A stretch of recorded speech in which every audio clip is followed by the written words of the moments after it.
Nasıl oluyor bu Cemal Bey? Ben de onu soracaktım Ümeyra Hanım. Kaan DVD'de ne gördüyse, ne anlatıldıysa aynını yaşadı. Hayır yani ölebilirdi bu çocuk.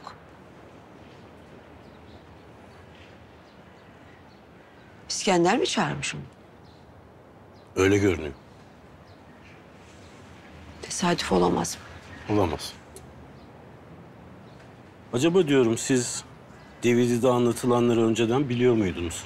Hayır insanın aklına gelmiyor değil ama polis bulamadı. İspat da edemiyorsunuz bir şey. İlhan Eren'in işlerini yürütür olunca aklıma gelmedi değil tabii yani. Doğa boşluk kaldırmaz. İlla ki biri geçecekti yerine. Kaan'la bunları daha önce konuştuğunuz oldu mu? Nasıl? Yani babasını kimin öldürdüğünü. Ha yok. Yani boş yere doldurmak istemedim çocuğu.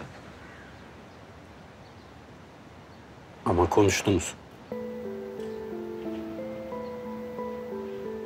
Bir kere. Yani bir kere sordu bana neden bunu merak etmiyorsun diye. Merak etmez miyim? Merak ettim tabii oğlum. Ama bizim etimiz ne, budumuz ne oğlum? Polise haber verdim ama bir sonuç alamadım işte. Beni niye öldürmemişler? Bebek olduğun için herhalde.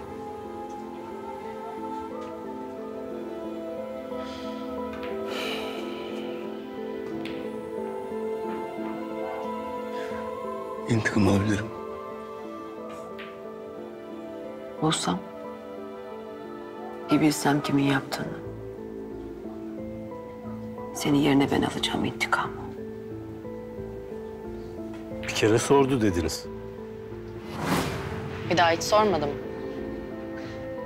Yani Kaan, nasıl desem, biraz gamsız bir çocuktu. Kendi derdine düşünce açıkçası bir daha da hiç üstüne düşmedi yani. Ya da size sormadı. Belki de kendi araştırıp öğrendi. Sanmam. İçi dışı birdir benim oğlum. Anlatırdı yani bana, mutlaka anlatırdı.